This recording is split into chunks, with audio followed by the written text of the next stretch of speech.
Selamat siang teman-teman.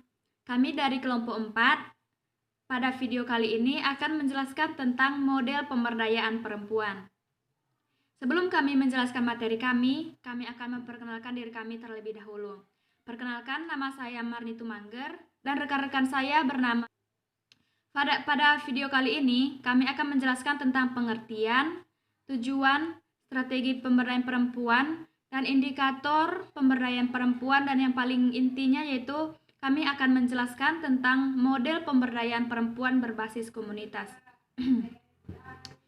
Nah, materi pertama akan saya jelaskan yaitu tentang pengertian pemberdayaan perempuan. Jadi pengertian model adalah suatu penyajian fisik ataupun konseptual dari suatu objek. Begitu juga dengan pemberdayaan, yaitu suatu cara ataupun proses ataupun perbuatan untuk membuat pemberdayaan. Jadi pemberdayaan perempuan yaitu suatu konsep ataupun sistem instruksional untuk membelajarkan perempuan dalam meningkatkan kemampuan dalam bidang pengetahuan, keterampilan, dan sikap untuk mencapai suatu tujuan, yaitu tujuan untuk memberdayakan perempuan itu sendiri. Nah, ada beberapa pendapat ahli yang menjelaskan tentang tujuan pemberdayaan perempuan. Pendapat ahli yang pertama yaitu menurut Nugroho pada bukunya tahun 2008 menjelaskan tentang tujuan pemberdayaan perempuan. Yaitu pertama yaitu untuk meningkatkan kemampuan kaum perempuan dalam program pembangunan. Dan yang kedua yaitu untuk meningkatkan kemampuan perempuan dalam bidang memimpin, dalam bidang kepemimpinan. Dan yang terakhir yaitu untuk meningkatkan kemampuan perempuan dalam mengelola suatu bidang usaha supaya meningkatkan taraf pendapatan perempuan. Dan pendapat ahli yang kedua yaitu dari Sumodiningrat pada bukunya tahun 1999. Dia menjelaskan tujuan pemberdayaan perempuan yaitu untuk meningkatkan eksistensi perempuan. Yang kedua yaitu untuk memotivasi perempuan untuk memiliki kemampuan dalam keberdayaan perempuan. Dan yang terakhir yaitu untuk menumbuhkan kesadaran perempuan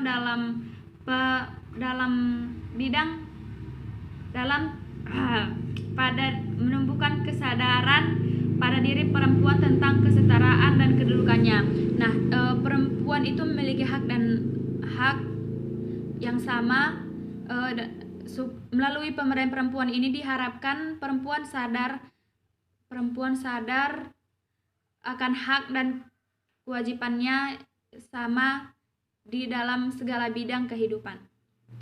Dan materi selanjutnya akan dijelaskan oleh Zulfadli Putra Rizky. Terima kasih Saudari Marni. Saya akan melanjutkan materinya. Yang selanjutnya yaitu strategi pemberdayaan perempuan, di mana kesadaran mengenai peran perempuan melalui berkembang yang diwujudkan dalam pendekatan program perempuan dalam pembangunan. Hal ini didasarkan pada satu pemikiran yang perlunya kemandirian bagi kaum perempuan supaya pembangunan dapat dirasakan oleh semua pihak. Karena perempuan merupakan sumber daya manusia yang sangat berharga sehingga posisinya diikutsertakan dalam pembangunan. Tujuannya adalah untuk menekan pada sisi produktivitas tenaga kerja perempuan, khususnya terkait dengan pemberdayaan perempuan. Untuk meningkatkan akses perempuan supaya bisa meningkatkan pemberdayaan, yaitu jadi menurut Zakia 2010, strategi pemberdayaan perempuan dapat dilakukan dengan yang pertama, kesetaraan gender atau gender equality. Yang kedua, memberi beragam keterampilan bagi kaum perempuan. Maksud di sini, strategi ini bertujuan agar kaum perempuan juga dapat produktif dan tidak menggantung nasibnya terhadap kaum laki-laki. Berbagai keterampilan bisa diajarkan, misalnya keterampilan menjahit, menyulam, serta berwirausaha dengan membuat kain batik dan berbagai jenis makanan. Yang berikutnya, memberikan kesempatan seluas-luasnya terhadap kaum perempuan untuk bisa mengikuti atau menempuh pendidikan seluas mungkin. Maksud di sini, hal ini diperlukan mengingat masih menguatnya paradigma masyarakat bahwa setinggi-tinggi pendidikan perempuan toh nantinya akan kembali ke dapur. Inilah yang mengakibatkan masih rendahnya sebagian besar pendidikan bagi perempuan. Yang berikutnya saya jelaskan mengenai langkah-langkah pemberdayaan perempuan. Menurut Sulistiati 2004, tahapan atau langkah-langkah dalam pemberdayaan perempuan adalah sebagai berikut. Yang pertama, tahap penyadaran dan pembentukan perilaku menuju perilaku sadar atau peduli sehingga merasa membutuhkan peningkatan kapasitas diri. Tahap ini merupakan tahap persiapan dalam proses pemberdayaan. Pada tahap ini, pihak pemberdaya atau aktor ataupun pelaku pemberdayaan berusaha menciptakan prakondisi supaya dapat memfasilitasi berlangsungnya proses pemberdayaan yang efektif. Sentuhan penyadaran akan lebih membuka keinginan dan kesadaran masyarakat tentang kondisinya saat itu. Dengan demikian akan dapat merangsang kesadaran mereka tentang perlunya memperbaiki kondisi untuk menciptakan masa depan yang lebih baik. Yang kedua, tahap transformasi kemampuan berupa wawasan pengetahuan, kecakapan, keterampilan agar terbuka wawasan dan memberikan keterampilan dasar sehingga dapat mengambil peran di dalam pembangunan. Maksud ini, proses transformasi pengetahuan dan kecakapan keterampilan dapat berlangsung dengan baik, penuh semangat, dan berjalan efektif jika tahap pertama dan terkondisi. Masyarakat akan menjalani proses belajar tentang pengetahuan dan kecakapan keterampilan yang relevan dengan tuntunan kebutuhan. Pada tahap ini, masyarakat dapat memberikan partisipasi pada tingkat yang rendah, yaitu sekedar menjadi pengikut atau objek pembangunan saja, belum mampu menjadi subjek dalam pembangunan. Yang ketiga, tahap peningkatan kemampuan intelektual, kecakapan keterampilan sehingga terbentuk inisiatif dan kemampuan inovatif untuk mengantarkan kemampuan intelektual dalam kecakapan keterampilan yang diperlukan supaya mereka dapat membentuk kemampuan kemandirian. Kemandirian tersebut akan ditandai oleh kemampuan masyarakat dalam membentuk inisiatif, melahirkan kreasi-kreasi dan melakukan inovasi-inovasi dalam lingkungannya. Apabila masyarakat dapat melakukan tahap ini, maka masyarakat dapat secara mandiri melakukan pembangunan. Yang selanjutnya ada yang namanya indikator pemberdayaan perempuan.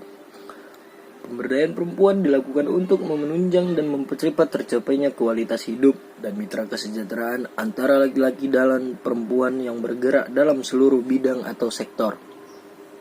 Keberhasilan pemberdayaan perempuan dapat dilihat adanya indikator sebagai berikut.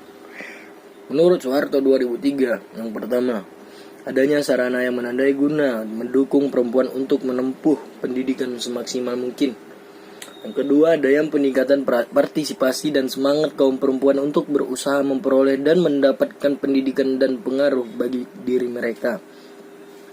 Yang ketiga, meningkatnya jumlah perempuan mencapai jenjang pendidikan tinggi, sehingga dengan demikian perempuan mempunyai peluang semakin besar dalam mengembangkan karir sebagai hasil halnya laki-laki.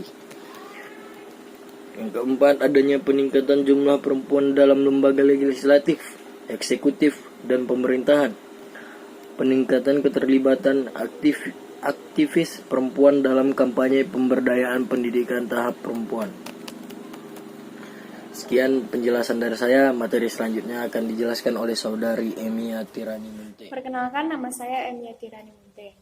Di sini saya akan membahas mengenai model pemberdayaan perempuan berbasis komunitas. Dalam model pemberdayaan perempuan berbasis komunitas terdapat 3 tahapan pelaksanaan pemberdayaan perempuan, yaitu tahap perencanaan, tahap pelaksanaan, dan tahap evaluasi. Yang pertama, tahap perencanaan.